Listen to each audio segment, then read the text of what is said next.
All right, we are now live. Welcome to the show, everyone. So this week's theme is denial, not the river in Egypt. So first up, a Democrat state rep in Tennessee decided it was going to be a great idea to interfere on camera with federal ICE operations.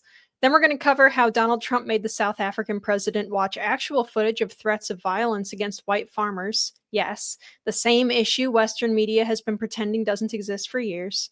Unsurprisingly, the left and the race hustlers are quite unhappy. Finally, the corporate media says Biden's health was fine during his presidency. Or maybe they had no idea Joe Biden was not physically or mentally fit for office. Or maybe they did know, but it's not a big deal and they chose to suppress it anyway. Anyway, so Jake Tapper is on damage control tour here, so we're going to take a look at how that's going for him. Not well. We are going to talk about all of this and more in episode 496 of the In the Tank podcast.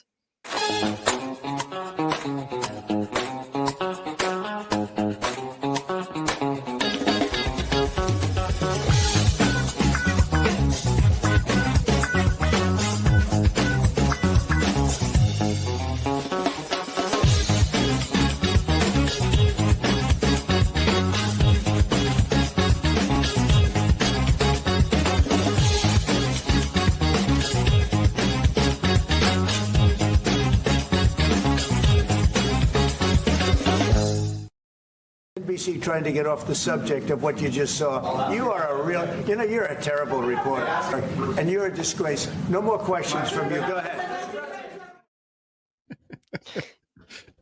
Oh, Trump. All right. So welcome to the In the Tank podcast, everyone. I am Linnea Lukin, your host. We also have Jim Lakely, Vice President of the Heartland Institute. Jim?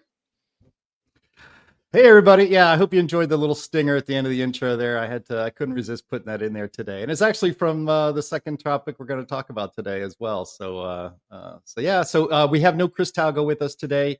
He is doing physical therapy on his injured shoulder. Hopefully by next week, he can lift his arm all the way up to here, which is what we're aiming for. So I know you're listening, Chris. Thinking about you. We also have Sam Karnick, Senior Fellow at the Heartland Institute. Sam, how are you? Good. Thank you, Linnea. Good to be here. It's great to be in the tank. Of course, just like American journalism, I'm in the tank, but I'm in a think tank and not in a basic lie and cover-up tank. I would like to mention, though, that Jim Lakely's health is perfect and he's doing very well. That is not fake news. That's real. I'm fine. We're also trying to have a special guest today. I'm not sure if he's going to make it or not, but I will let you guys know if he does show up. So in the meantime, before we get started, if you guys want to support the show, you can go to heartland.org/inthetank and donate there. Please also I cannot talk today. Sorry. Please click the thumbs up to like the video. Remember that sharing it helps to break through some of that suppression that YouTube puts on us. And yeah, we're not getting monetized anytime soon, by the way. So leaving a comment helps us too. If you're an audio listener, you can help us out by leaving another nice review. All right. So topic number one today is something very silly and potentially dangerous that I wanted to share with you guys from the Post-Millennial. We have Tennessee Democrat State Rep brags about interfering in ICE operations. A Democratic Tennessee state representative garnered sharp criticism on Tuesday after uploading a video of herself attempting to interfere with a recent U.S. Immigration and Customs operation near Nashville.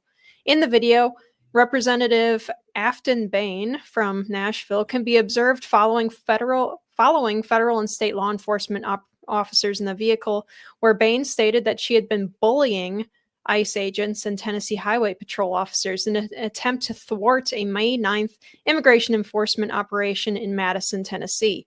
This came while ICE had been conducting a week-long targeted immigration enforcement operation to take in significant public safety threats, which resulted in 196 apprehensions. So this video is killing me. There's a video that we have for this. I think we can get it up in a second here. It's great. We've got our girl squad and we're bullying the ICE vehicles and state troopers. So this is a win. Your favorite blonde state rep. Her phone's always at 1%. I think my superlative is most likely to always have her phone at 1%. So, Could you text that? no, I'm still here. Okay, so we're waiting for my phone to charge. Let me send this to Emily and the girl. There we go. Okay. Did he let them go? Oh, people.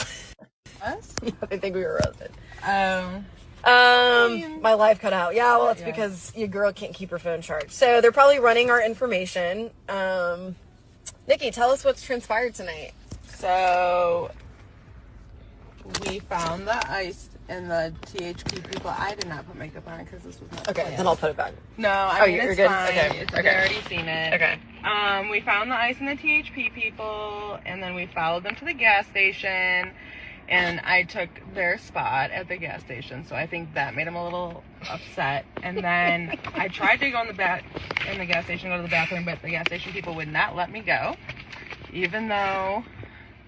All right, that's I enough really anyway. had to. So And then when I got they had the police came and pulled them over for running a red light after they were harassing them at the or after these girls were harassing them at multiple locations throughout town. It sounds like anyway. The effect that vocal fry is just killing me in that video. It is so hard to listen to.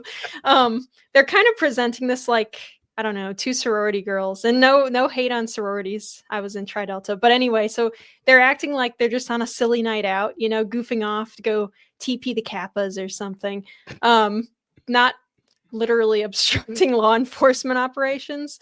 So the article doesn't say whether or not they are now having any charges pressed against them, but it does seem like obstruction or abetting or something, right? I'm not a lawyer, but they did admit on camera that their purpose was to interfere with the ongoing criminal operation. So what do you guys think? Is this illegal or I don't really know. I presume it's illegal. The interesting thing to me is exactly as you pointed out, Linnea, how frivolous they are. It reminds me of that TV show Succession, where Brian Cox's character would say, "You are not serious people," and you know, immigration and immigration enforcement is actually a serious issue. Crime, people are being killed and robbed by people who are in this country illegally, and you would think that would be a serious issue that people would discuss and talk about in a reasonable way. And going in to break up a criminal roundup, that's absolutely bizarre. And the funny thing to me is that we're living in a world where this kind of thing doesn't even rate as something strange. It's just like, oh yeah, of course you're going to have crazy state representatives, trying to put together a what do you call it, a clip for a campaign for Congress down the road, and I'd love for that clip to become popular because it makes her look ridiculous. Yeah, and I want to point out too that the particular ICE operation that they were targeting resulted in the arrest of 196 illegal immigrants. 95 of them had criminal convictions or other pending charges. So they were all, they committed a second crime once they got into the country. And 31 of them had returned to the US following previous deportation. So these aren't like just normal illegals who came here and then quietly are living their life. And, these are people with repeat offenses. So it's, yeah, it's pretty disturbing. Jim, these women should probably at least get fined for this, right? Or maybe go to jail. None of us on this panel are lawyers, as far as I know. So I don't know for sure whether this counts as like real obstruction, but to me it really seems like it ought to, right? They said they bragged that they held the police up and like ICE up for 20 minutes during this operation. So Well, I think we should use the J6 standard, and the absolute maximum charge should be charged against these women, and it should be pursued maniacally to the very ends of the law. Secondly, Tennessee, do better. All right, do better than this. And frankly, I'm sorry, women do better than this. And she even bragged about being a blonde woman. Blonde women need to do better than this. You need to get on and harass this person. And they should.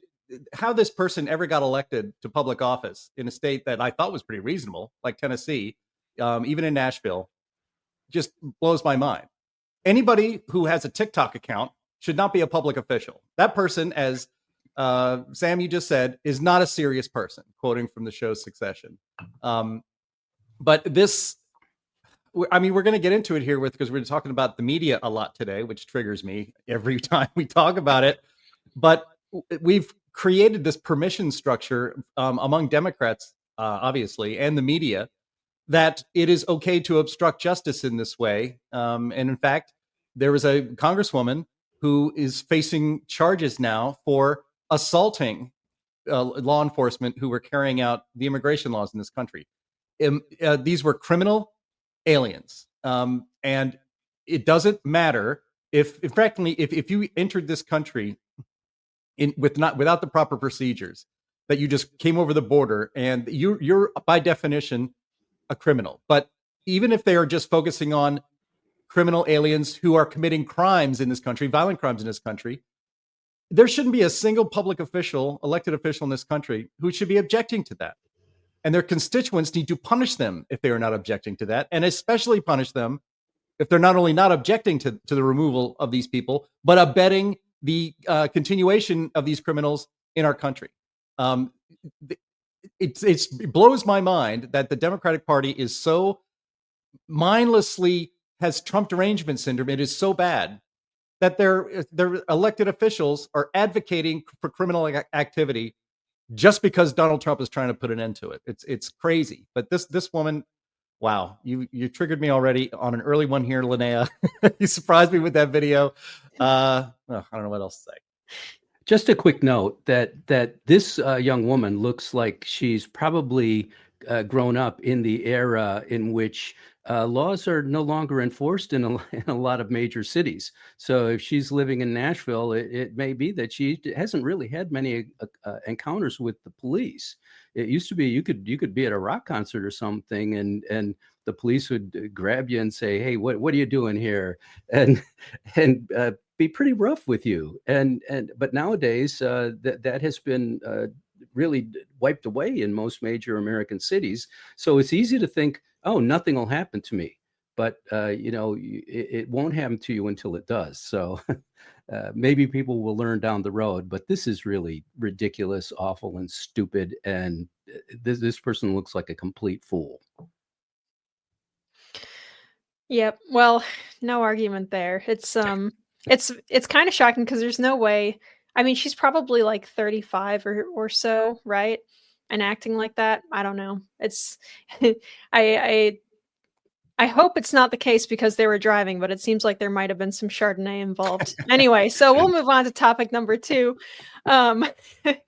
which is that Trump deeply embarrassed the South African president this week over farmer killings, the ongoing what appears to be genocide of white farmers in South Africa. It's been happening for decades at this point, I think.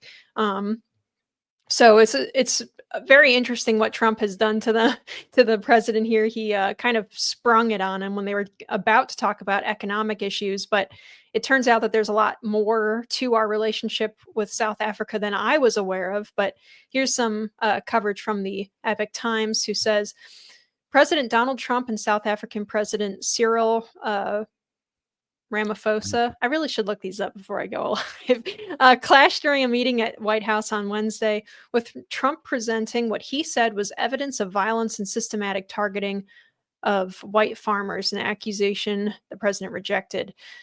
Shortly after taking office, Trump suspended all U.S. foreign assistance to South Africa. In an executive order dated February 7th, the president cited concerns over actions fueling disproportionate violence against racially disfavored landowners, as well as aggressive positions towards the United States and its allies. It turns out that apparently South Africa has been getting very cozy with Iran, which obviously is not something we should be fans of. Trump stated that his administration would promote the resettlement of Afrikaner refugees escaping government-sponsored race-based discrimination, including racially discriminatory property confiscation in South Africa. Last week, nearly 60 white South Africans arrived at the United States as the first group granted asylum under the president's resettlement program. Washington has accused them of siding with them being South Africa, of siding with U.S. adversaries, including Iran, Russia, and China. A source familiar with internal discussions described the visit as a last-ditch effort to prevent Washington from adopting a more aggressive stance towards South Africa. According to the source, there are discussions in Washington to move forward towards uncoupling South Africa's economy from the global economic system, similar to sanctions Iran is facing. So that's the rough background. There's a lot more to it. And the video Trump showed was basically a compilation of South African politicians and activists chanting about killing white farmers, and a clip showing a bunch of crosses that were set up along a highway as a memorial to demonstrate the large number of murdered white farmers. Of course, the media is pretending that there's nothing wrong at all in South Africa. It's haunting, really, to see the excuses that are made when this very blatant violence is going on, and even more harrowing to read the stories of people who have been assaulted or even had their family murdered in front of them. Crime in general in South Africa is terrible, so everyone is suffering, but it seems that white people are particularly targeted, and why wouldn't they be with the kind of rhetoric that's been going on? Unless you're lucky enough, really, to live in a community with special, security. But even then, carjackings and other violent attacks are happening on the streets every day. So it's pretty bad over there. We only have a video for topic 3, right? We don't have one for this one. We do. We have one. It's not. I didn't get the clip of him showing the kind of ambushing him. That's another word. There's a media angle to this as well. Is that I saw a image on X where I think at least a dozen different outlets used the word ambushed, that Trump had ambushed the president of South Africa. And so, don't tell me there isn't coordination and the messaging doesn't go out. But fair enough, he did, because the president of South Africa was not expecting to have that presented to him. It was an ambush. And it's probably one of the more remarkable, mostly, I used to cover the White House, and most of these, meetings in the Oval, as they say, are very perfunctory and it's very polite, and they will exchange a few words and talk about how we just had a great conversation, and we'll be having another conversation over lunch and take a couple questions, and that's it. Everybody gets shuffled out. Nothing like this has ever happened before. No president has ever done something like this. And no president except Trump would do something like this. And what's remarkable, the clip I do have, Linnea, like I said, it isn't. And so, Donald Trump is showing on the screen. So, by the way, look over here on the screen, right behind you, right behind the couch here. And it's videos of, political rally where people are chanting, "Kill the Boers," the Boers being the white farmers in South Africa, chanting it, singing it. This has been happening for a long time. The brazenness of the dominant political powers in South Africa to just blatantly say these things and think there's going to be that nobody's going to notice, or maybe they'll even be applauded. Who knows? And it was embarrassing. It was embarrassing to the entire South African delegation. But 2 people that were in that delegation were pretty famous South Africans. There were 2 Hall of Fame golfers, Retief Goosen and Ernie Els. If you're a golf fan or a sports fan, you might recognize those names. They both won the U.S. Open. They are sports heroes in their home country of South Africa. And it's hard. And so the media and the South African president was saying this isn't happening, right? We're not, the white farmers are not being killed. Retief Goosen stood there and said, yes, that actually is happening. And we have a clip of that. So if you want to play that Goosen farmers clip for us, Andy. Actually just point out. I grew up in an area in South Africa that is a farmland. area, Polokwane, Yeah. and Yeah. there is some issues up there. Obviously, my dad was a property developer as well as a part-time farmer, and yeah, some of these buddy farmers got killed. The farm is still going. My brothers run it, but it's a constant battle with farms they're trying to burn the farms down to chase you away. So it is a concern to try and make a living as a farmer. And at the end, without farmers, there's no food on the plate. So I'd like to see the media now deny that, because they're basically denying that this, they say it's not a genocide. Well, perhaps it's not a genocide on a massive scale, but it is a genocide by the definition of white farmers are being specifically targeted because they are white, and they are being murdered, and their farms are being burned down. With Retief Goosen having the courage to say that publicly in front of his own country's president is pretty remarkable, but I didn't look it up yet. Maybe people in the chat can look it up. I doubt very much there were any stories, or very many stories, in the large mainstream media in this country that mentioned that Retief Goosen had the courage to say that to the face, and the truth to the face of the South African president. Yeah, and Americans really don't have a concept of the scale of the violence here. I mean, the stuff that when we say like, oh, they're murdering farmers, it's not like they're not just showing up and shooting them and then leaving and stuff. It's way, way more brutal than that. There's a lot of hatred behind it. So we have a clip here of some of the calls to violence that Trump showed. Lights down, turn the lights down, and just put this on. It's right behind you. Johan. There's nothing this parliament can do. With or without you, people are going to occupy land. We require no permission from you, from the president, from no one. We don't care. We can do whatever you want to do. Who are you to tell us whether we can occupy land or not? We are going to occupy land. South Africa occupy land. That's who we are. So whatever you want to do, we can withdraw my membership from this useless parliament. Yes, honorable member. Must never be scared to kill. A revolution demands that at some point there must be killing, because the killing is part of a revolutionary act. Shoot to kill the mother, kill the poor, the farmer. That is an awkward sit for them.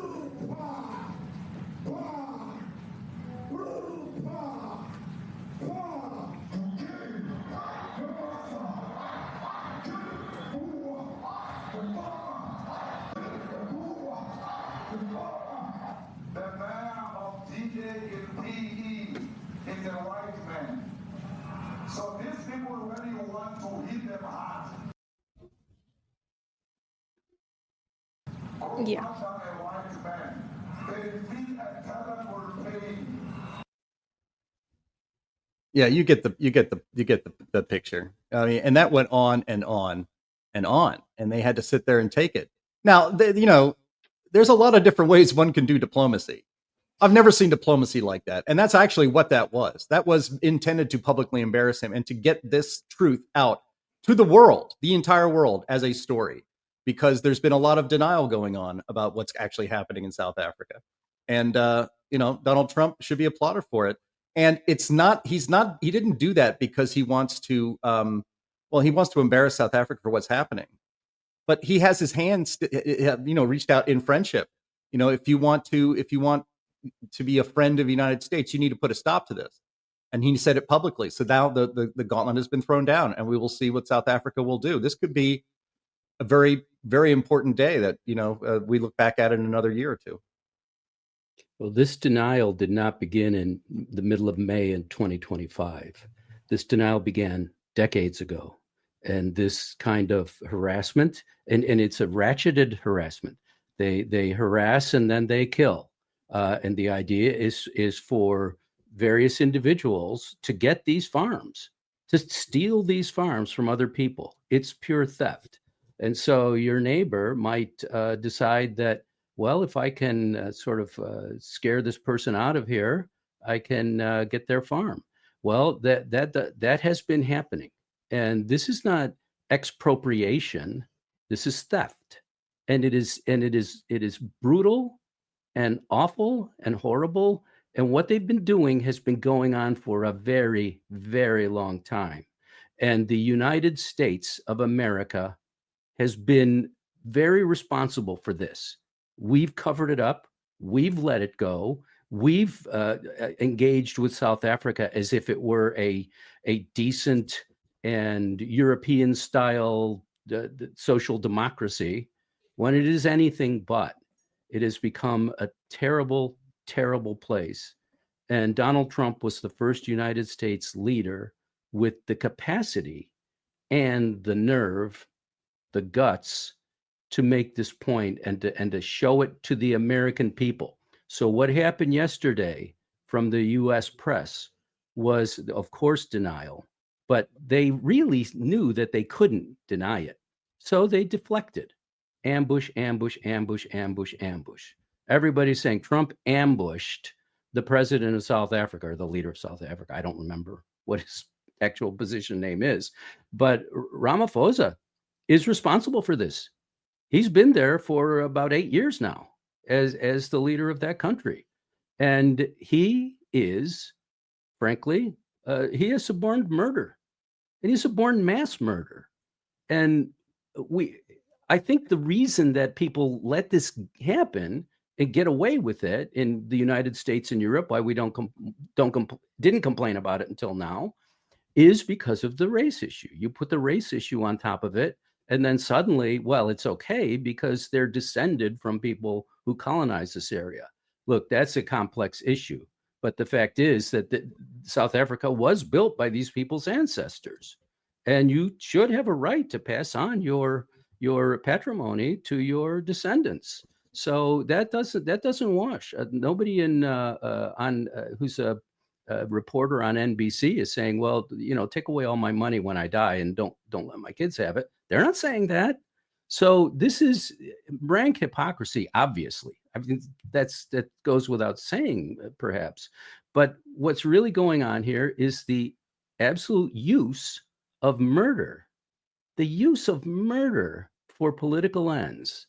This is not something that you can just say, well, it's not really happening, or it's not happening on the scale that Trump is implying. No, I believe that it's probably happening on a greater scale than we even know.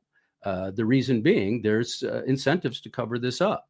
So the United States bears a serious responsibility for this, and for the president of the United States to bring in 60 refugees and be excoriated for it just shows you how contemptible the left is in this country and how awful our journalists are. And so this attempt at deflection is going to fail, because this is true, it is real, and they don't control the media anymore. We can go to X, we can go to other spaces like Substack and so forth, and find the truth. And it's going to come out exactly what's been going on in South Africa. The reason being, we've known about it all along. We've been hearing these things for well over 2 decades. So this is true. Trump told the truth yesterday. Finally, someone in the United States has owned up to what previous leaders of the United States have been doing. The same is true of Europe. Same is true of many other places. So it's only when, frankly, look, they came out against Israel, supporting violence in Gaza, and they've joined up with Russia and China and Iran. So now they're bad guys.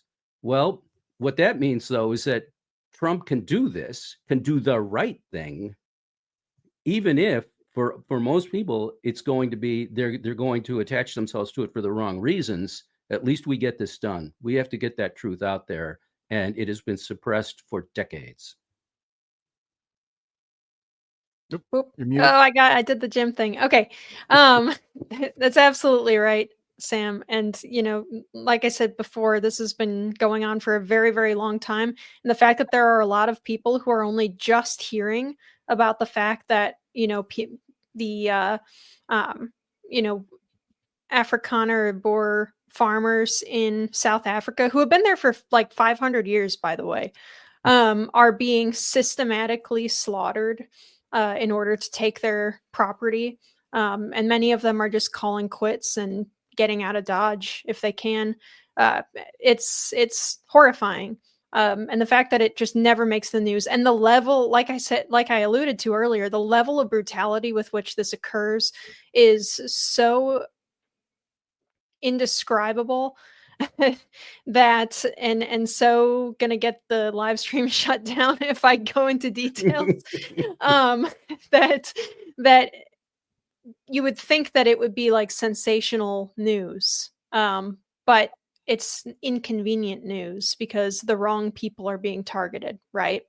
So yeah. And not only that, I mean, people in the chat here have mentioned, like Chris Nisbet, just we had a comment up there on the screen saying that national news in New Zealand told us he was confronted with, quote, baseless allegations by Trump. And Chris had to read it twice to make sure he did, his eyes weren't deceiving him there and that he read it right. And you see that same kind of coverage, even as you were reading from I believe you read from the Epic Times, even in the Epic Times, which is no, wild leftist legacy media outlet, it's more on the conservative side, couches it in like, well, Trump claims. I mean, maybe that wasn't exactly the words here, but it's funny how the media will just take everything. Like Trump claims that farmers are being killed by blacks to take their land in South Africa. Yeah, presenting what he said was evidence of violence. For crying out loud.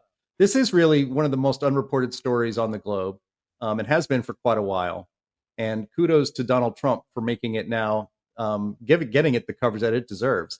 I would hope if we had a honest, this is too much to hope for, I suppose, but if we had an honest, functioning media in this country and in the UK and in Africa and in Australia, they would start dispatching reporters to tell us what is actually going on down there and tell us the truth.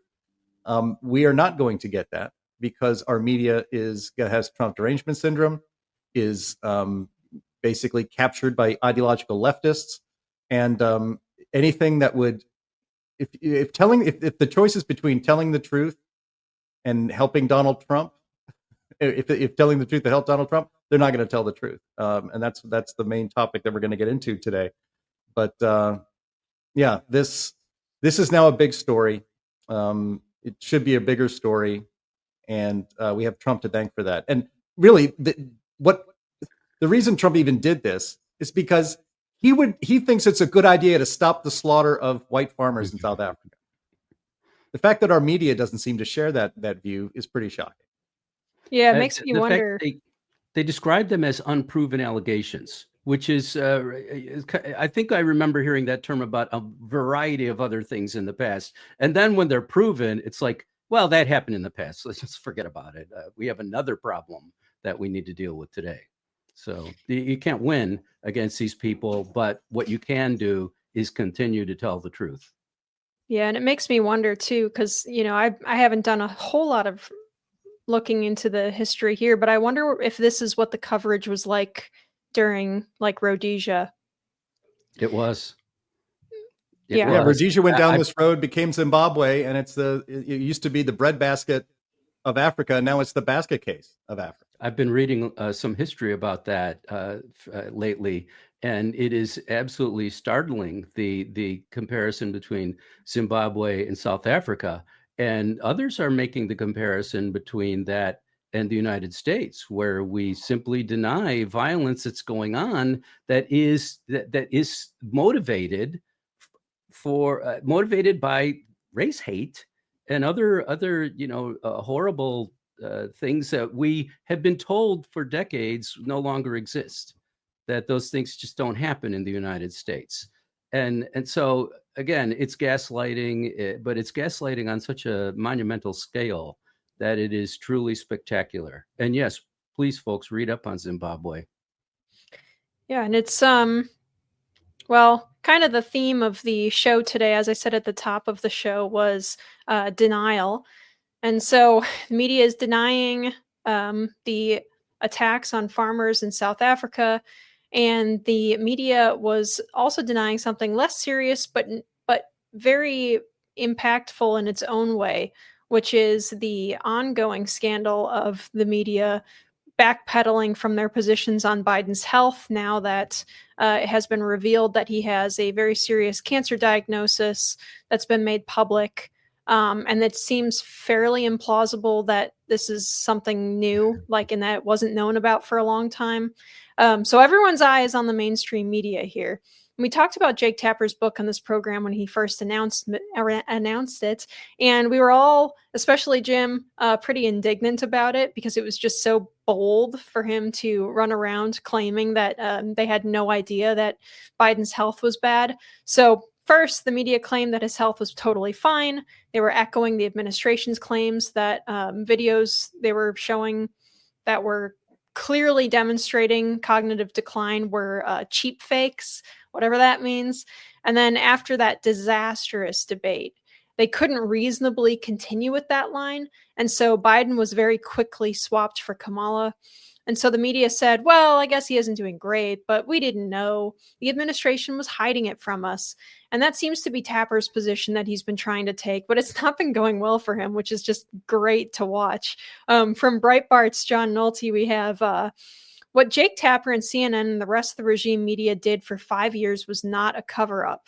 You cannot cover up what everyone already knows is true.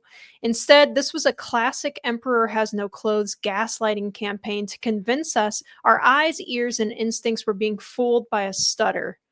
Jake Tapper saw everything we saw, and rather than report the truth, he gaslighted, shamed, heckled, and belittled anyone who dared speak the truth. Remember what he said to Laura Trump that one time.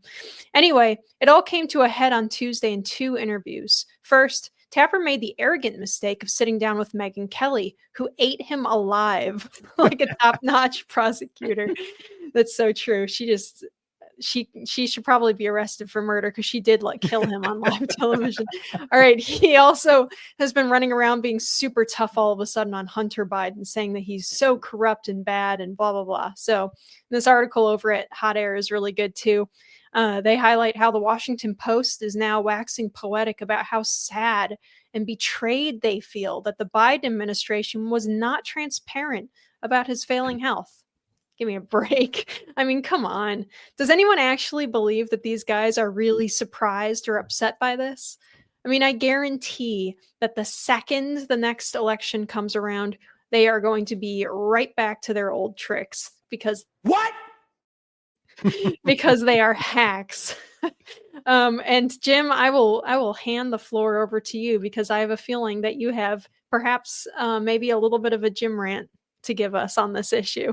Yeah, I might. I mean, gosh, I want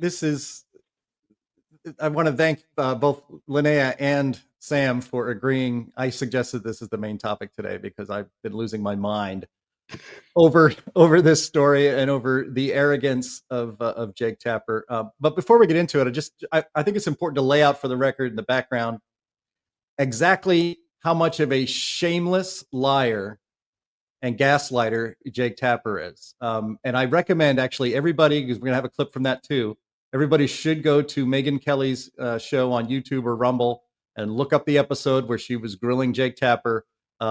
Yeah, she should be up on charges for murder because she absolutely killed him in that interview and he left him.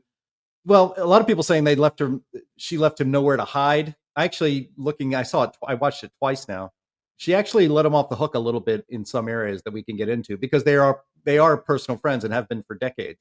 But it was really fun to see him squirm. But before we get into that, just to set this up, Andy, you can play the Tapper Laura Trump clip here. Just the smugness and the arrogance of this man really knows no limit. It makes little kids with stutters feel when they see you make a comment like that? It's very clearly a cognitive decline. Okay. That's what I'm referring to. It makes me uncomfortable. You have to no watch somebody app. on You stage I can't. search for That's so amazing. questions It's so amazing to me that and try and figure out an answer. a cognitive decline. President Biden embraces his stutter, talking about it, while Trump mocks it, exaggerates it, belittles it. He's sharp physically. I mean, mentally. Yeah. I think the question is physically, right? Right. More so? Right. Right. And the guy who's his chief opponent is only 3 or 4 years younger than him. Exactly. I mean, you have questioned President Biden's age, mental fitness, ability to lead. Of those supporting Biden, you said, quote, shame on all of you pretending everything is okay. You're leading us and him into a disaster. Do you worry that you damaged him at all? I don't doubt that you got hugs and handshakes behind closed doors today, and maybe even publicly, some of them because they like you personally. But I've heard a lot of really nasty stuff about you from your Democratic colleagues. Sure. I mean, just like, what is he thinking? Exercise in narcissism. I mean, false claims to the Wall Street Journal about President Biden's mental fitness and acuity. He's 81, and his memory, it doesn't seem great. It's not horrible, but I don't understand the outrage. Quote, behind closed doors, Biden shows signs of slipping, unquote. The Wall Street Journal is owned by News Corp, which is run by the Murdochs. Beyond the headline, there is some critical nuance here. The article is mostly based on observations of Republicans, with former Speaker Kevin McCarthy the only one going on the record. They do note in the article that most of the criticism comes from Republicans. Have you heard any concerns from anyone who has met with President Biden about him seeming a little slower? No. The Russians are trying to make us and the public not trust our election integrity. Joe Biden has dementia, all this stuff. Okay. All right. So it was kind of hard to keep up with some of that, I guess. But and I'd forgotten this part so Jake Tapper is trying to sell a book called Original Sin, in which it can finally be told that the President of the United States, from before he was even sworn into the Oval Office, was in cognitive decline that accelerated in the last 2 years of his presidency. Something that everybody with functioning eyes and ears already knew. And Jake Tapper, one of the most prominent members of the legacy media, whom unfortunately maybe half this country or millions of people trust, told his audience day after day after day that anybody who noticed that Joe Biden's brains were turning into porridge was a liar, was peddling disinformation and misinformation, was you were just exaggerating, his long known stutter. I challenge you, all of people listening to this and watching this podcast today, when it's over, Google or try to go on YouTube or anywhere and try to find video of Joe Biden speaking, giving a speech or having a campaign event from, say, 2008 or 2005, when he first ran for president. He didn't have a stutter.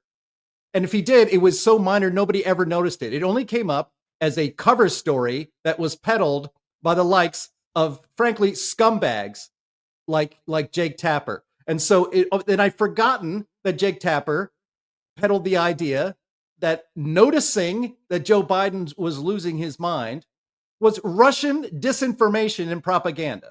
So again, you have to remember again, he was pushing the Russia hoax for 4 years during the first Trump presidency as well, which was another fake story. And the balls on this guy to now write a book and try to make millions of dollars, and he will make millions of dollars, telling everybody what they already knew is just crazy. And in this piece that we had up on screen by the great John Nolte at Breitbart, he wrote, there's a great passage in there in the piece that he wrote. He says, there is no redemption without confession. There is no forgiveness without admission. And when you watch the interview that he did with Megyn Kelly, by the way, he hired a PR crisis, a crisis expert, PR crisis expert, to help handle himself in public. He must have said a dozen times in that interview, the grilling with Megyn Kelly, that he was looking back with humility at his former coverage, the former coverage that we just showed you a clip of right here on this podcast. So, wait, humility? That's the word you came up with? That's the workshopped, focus grouped word your professional PR crisis handler came up with? That is the wrong word, Jake Tapper.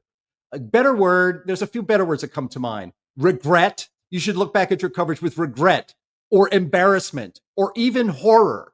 And Jake, in all of these interviews, never explains why he would look back on his coverage with humility.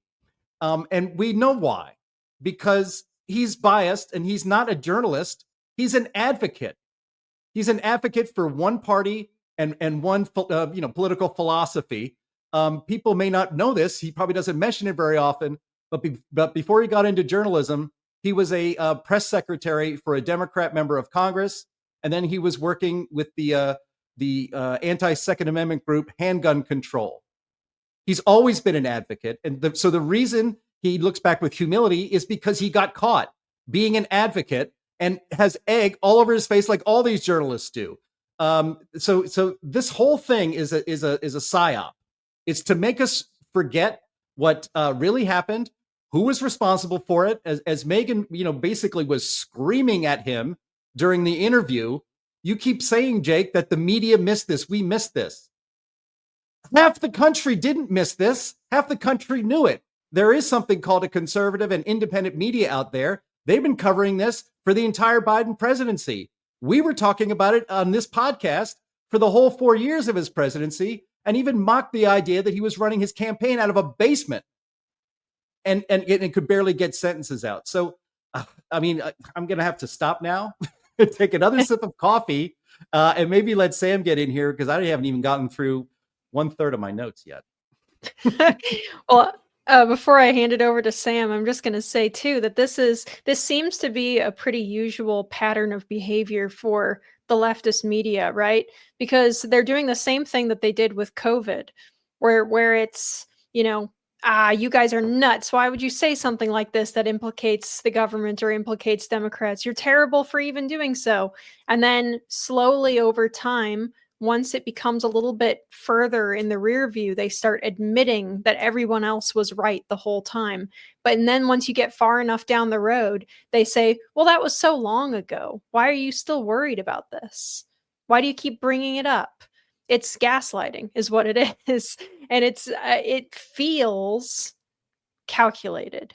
It feels intentional. It might not be coordinated on all parts of the media. They might just be like a school of fish that all turn when one fish turns.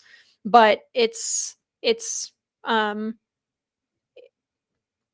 very dangerous when a good portion of the United States still depends on mainstream media for truth and for accurate news reporting, right? They shouldn't.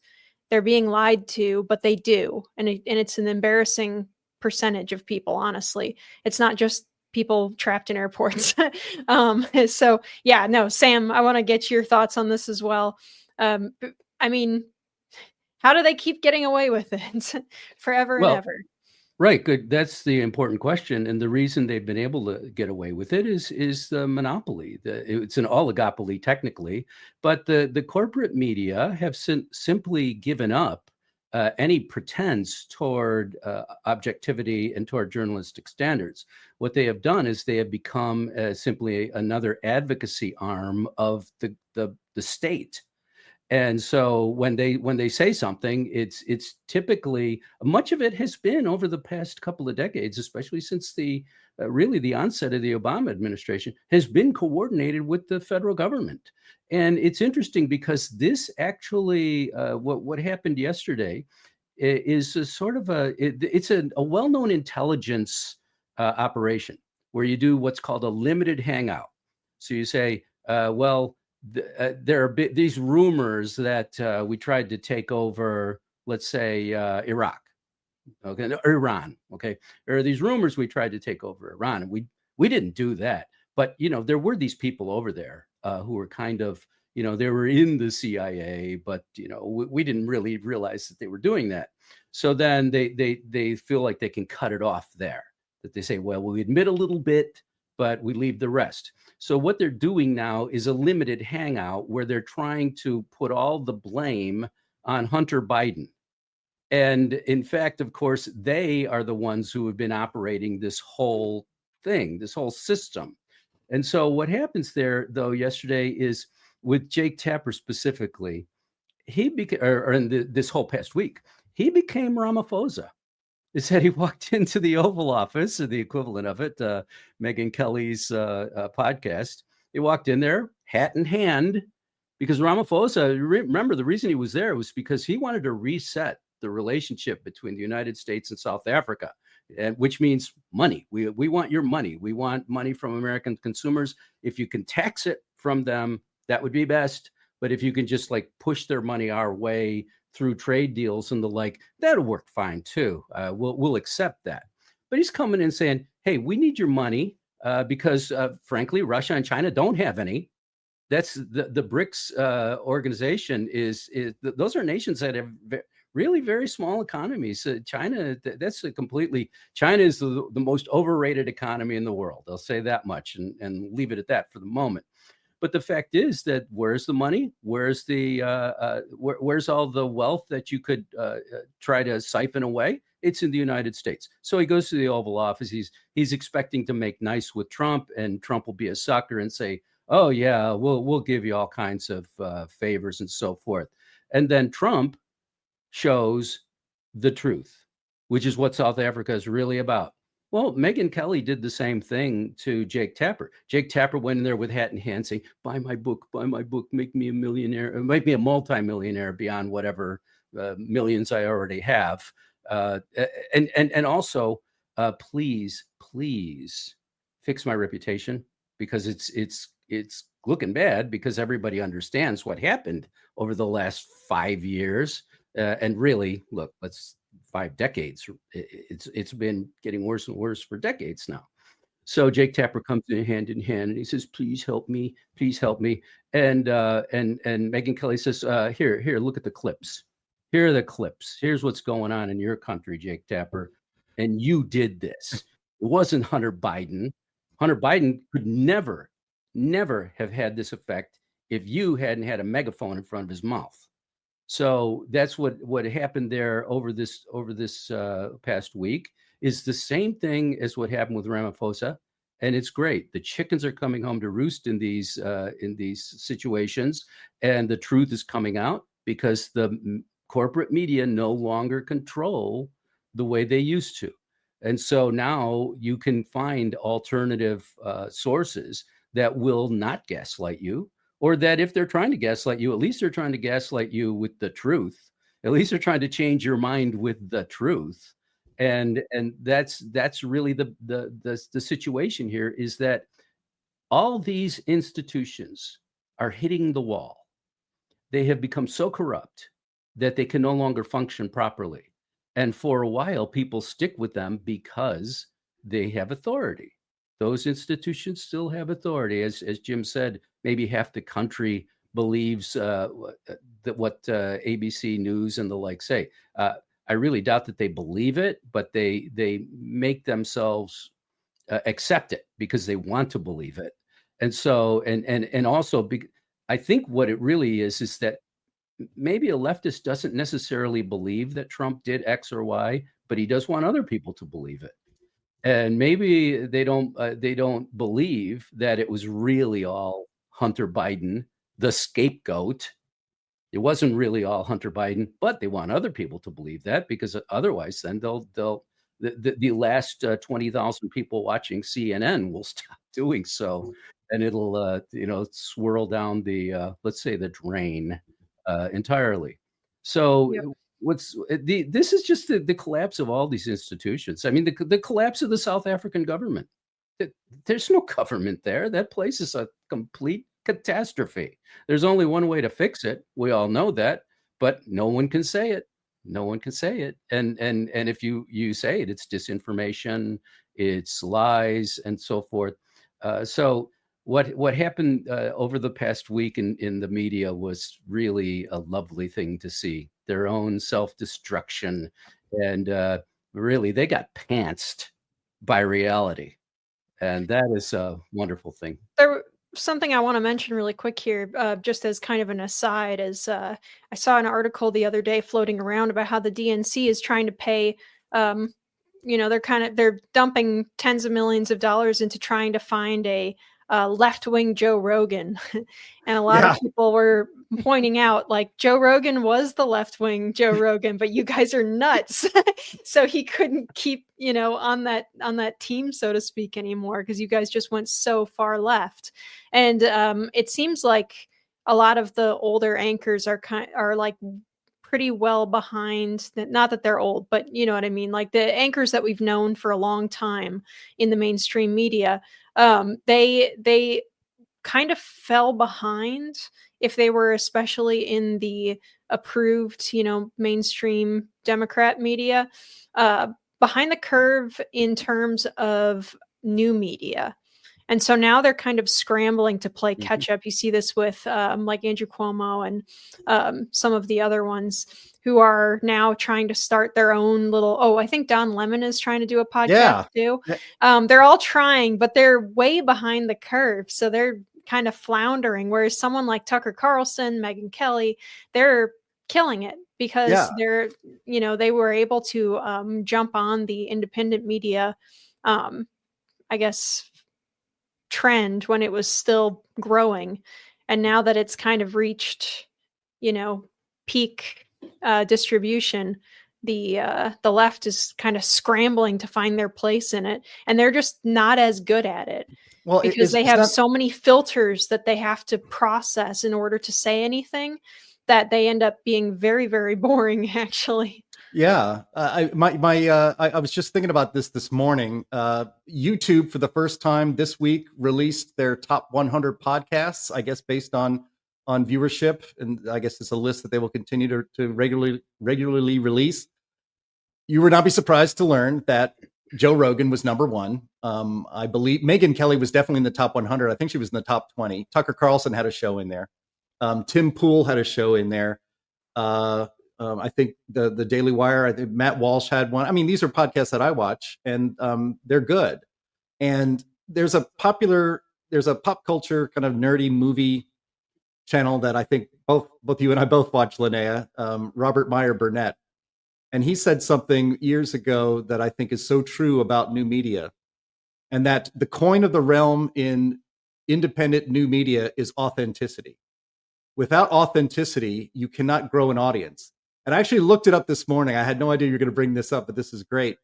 Remember Chuck Todd? Everybody remember Chuck Todd? I mean, really think back. He used to be the host of Meet the Press, the oldest and most respected Sunday chat show on network television. He got fired from that because he sucks and the ratings were going into the toilet. And so what did he do? He started the Chuck Toddcast. Haha, get it? The Toddcast. How freaking funny. Look him up right now on YouTube. He gets 3,000, 3,500, maybe 5,500 views on his live streams after a week. Yeah, there it is. He's got a face made for podcasting, I gotta say.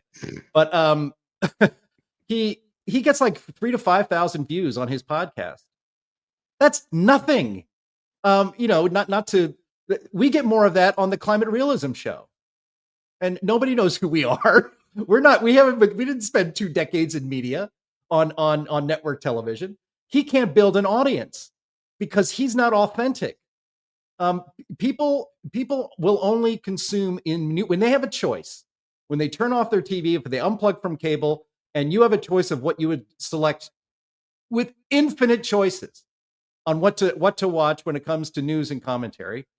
People pick this podcast. People watch the Climate Realism Show on Fridays at 1 p.m. Eastern time right here on this very channel. And then thousands more watch it during the week. Look at that. Chuck Todd, 4,700 views 3 days ago. Chuck Todd, wow, he almost got 10,000 on that one. That is pathetic. Tim Pool gets that many in like the first half an hour he posts a video. And so authenticity is the coin of the realm in media. We shouldn't even be calling it new media anymore. Authenticity should have always been the coin of the realm in media, but our legacy media decided that their coin of the realm was bullshit. And the problem is people may passively have the television on and endure bullshit, but they're not going to select it for themselves.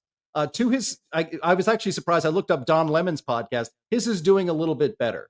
not nearly as well as Megyn Kelly or Tucker Carlson or Matt Walsh or Tim Pool and other people that have just built their own careers. You can't build an audience off of bullshit. You just can't. You have to be authentic. You have to be truthful. You have to be passionate about what you're talking about.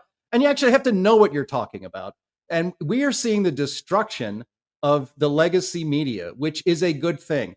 One of our viewers here on the pod today, Ed Reed, even before we went live today, he left a comment because the title of this podcast is How the Legacy Media is Destroying America. He says, no, how America is destroying the legacy media. And Ed, you're absolutely right. America is destroying the legacy media. I mean, they're doing a great job of it by themselves. You know, they're setting their buildings on fire, and they don't even realize it. But it's America that is going to destroy legacy media. But the reason, I wanted to do this podcast today on this topic was because, the legacy media has brainwashed half this country into believing things that are not true, and then told them to ignore truths that are staring them right in the face. With the Biden cognitive decline being the perfect example of that. And now we learn that he has advanced stage 4 prostate cancer with whatever scale it is, 9. That even Democrat Dr. Ezekiel Emanuel, that ghoul, even he said that it is impossible that Joe Biden did not have prostate cancer during his presidency, and it's more likely than not that he had prostate cancer before he was even elected president, because these things take years to develop and to get that bad. So I guess kudos to one person in the legacy media that's actually saying something that is true. But the media's corrupt complicity in covering up the truth and really covering up the story of the century in politics in the 21st century, that's more societally destabilizing than any of these hundreds of fake scares that the media peddles about Donald Trump being a, quote, threat to our democracy. And one of the cruel little ironies here is that the Biden White House birthed one of the most dangerous threats to our democracy in our lifetimes, and that was coordinating with social media giants to censor Americans, you and me, on topics from COVID to the 2020 election, to Hunter Biden's laptop, and to the president's growing senility. Just about any story that was in opposition to the Biden regime and agenda, the legacy media had a hand in censoring or downplaying and lying about. And then the legacy media championed the censorship of people who knew and stated the truth for the last 4 years before the 2024 election. And now they are asking half this country that rightly no longer believes them for good reason to just, you should give us the benefit of the doubt. Oopsie, we just missed this big story. No, too bad, Jake. You don't get the benefit of the doubt. None of you get the benefit of the doubt because you have earned the opposite. And you can just keep gaslighting, and eventually, actually, America will destroy the legacy media. Its replacement is already here. You're watching it. You're watching it right now, and you're watching it elsewhere. It's going to be delicious to watch, to see people like Jen Psaki and Rachel Maddow and Jake Tapper one day on the unemployment line, because they do not have the authenticity to attract an actual audience who will seek them out for their news and commentary. I'd like to follow up on Jim's comment there, because I think it is quite astute. The key thing here is that if we call it the legacy media and the mainstream media and so forth, I think what it really is the authorized media. These are the media that the government and its allied elites in academia and so forth have decided to authorize. And they say that this will be where the stories come from, and this will be where the truths that we will accept come from. Whereas the rest is really more like the public media, that what you're watching now, and when you're watching Joe Rogan and Tucker Carlson and even some of the people on the left, you're watching the public media, which it's available to the public. You can watch it if you like, and you don't have to if you don't want to. People don't want to watch Chuck Todd on the public media because he's no longer, his whole thing was that he was authorized. NBC says this is the guy who will tell you the truth and who will bring out the truth from these despicable communist or despicable, horrible Republicans, and from the sort of communist left Democrats, we'll get the real truth from them. So this is the difference between the authorized media and the public media. Is something that these people need to understand. So if you go to the public media, but your whole respect and your whole attention was because you were authorized, well, you're not authorized there. You're only authorized on NBC. You're only authorized on CBS and other horrible places that people are watching in very, very rapidly decreasing numbers. So welcome to the public media, Chuck Todd. Let's see if you can swing it. I say no, and Jim has the proof there. And so Chuck Todd came over, and he's just like Jake Tapper and Ramaphosa. He's getting exposed as, quite frankly, what Trump would probably say is a loser. Well, and two, I think that there was an expectation for a long time that the authorized media would have a higher standard of research and a higher standard of, collecting sources and collecting people to interview for different subjects. And they were supposed to be a very high standard of reporting, and that no longer is the case. And sure, you can find plenty of podcasts or plenty of new media people who are like shooting from the hip on everything.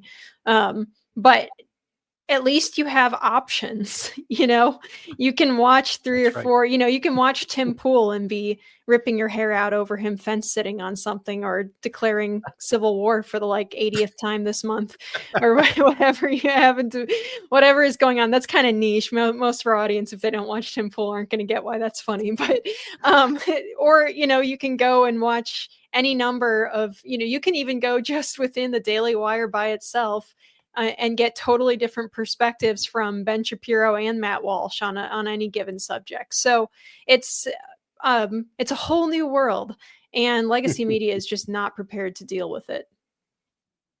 No, they're not. And like I said, the authenticity. Look, I was a journalist. I'm a recovering journalist, I guess. It's been a long time. I've been out of the game, but I know how it works, especially in Washington, especially covering the White House. Megyn Kelly upbraided Jake Tapper for not reporting on this the obvious thing, not reporting on this story about Biden's senility when it would have freaking mattered, which was when he was president, And he said, well, there were actually two reporters at the Wall Street Journal who wrote a story that, in retrospect, lightly scratched the surface of Joe Biden's senility. By basically just reporting on what everybody was seeing with their eyes and hearing with their ears.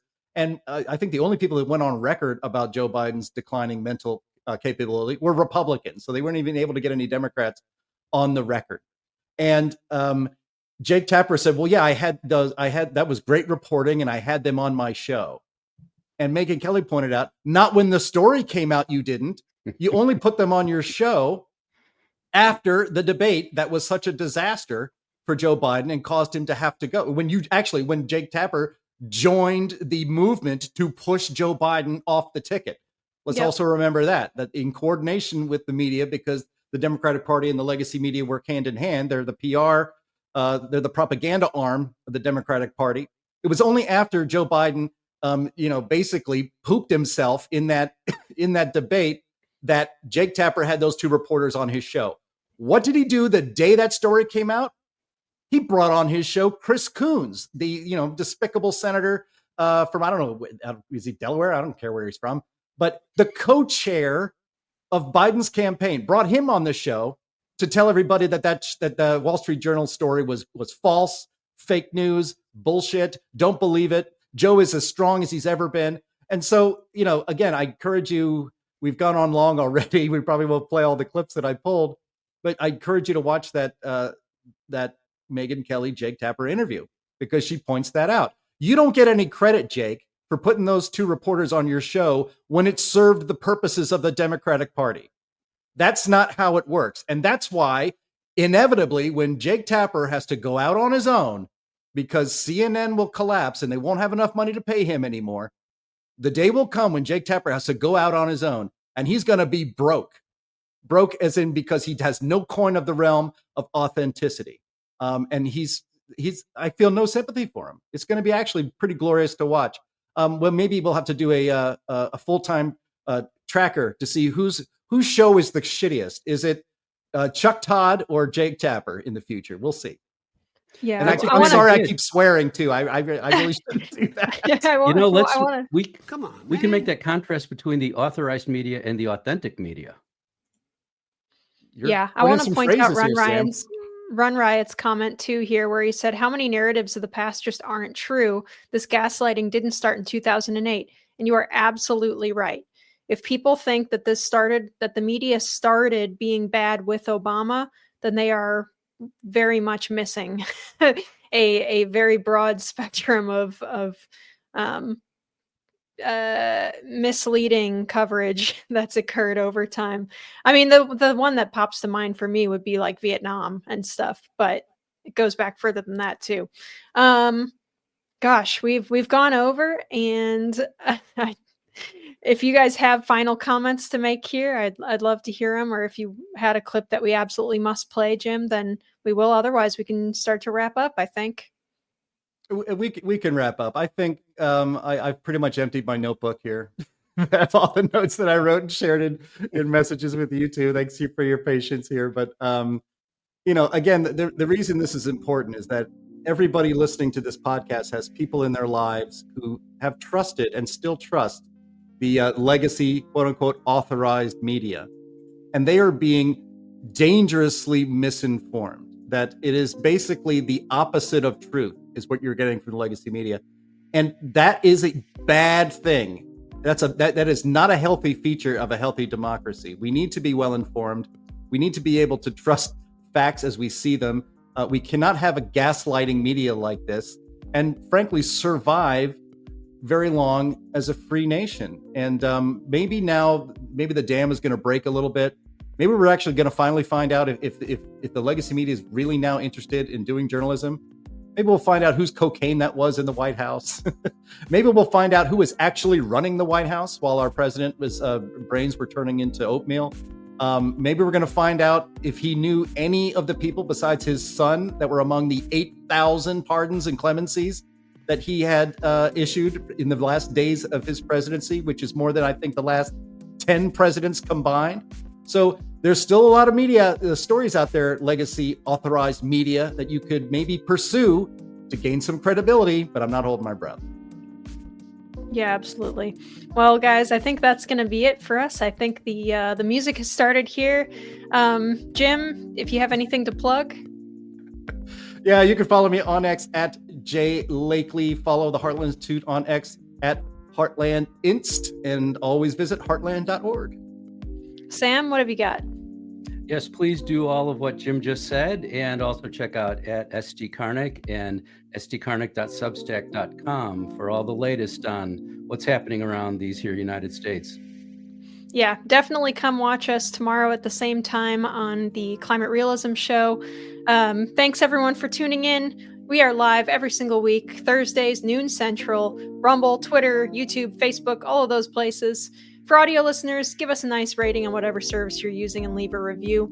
Thank you so much to our usual panelists and everyone who dropped in to watch and participate in chat and stuff today. We love it.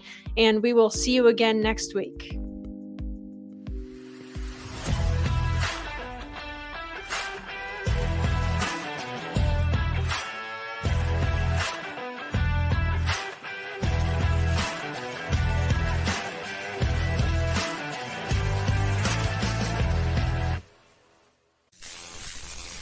He's a lion, dog-faced pony soldier.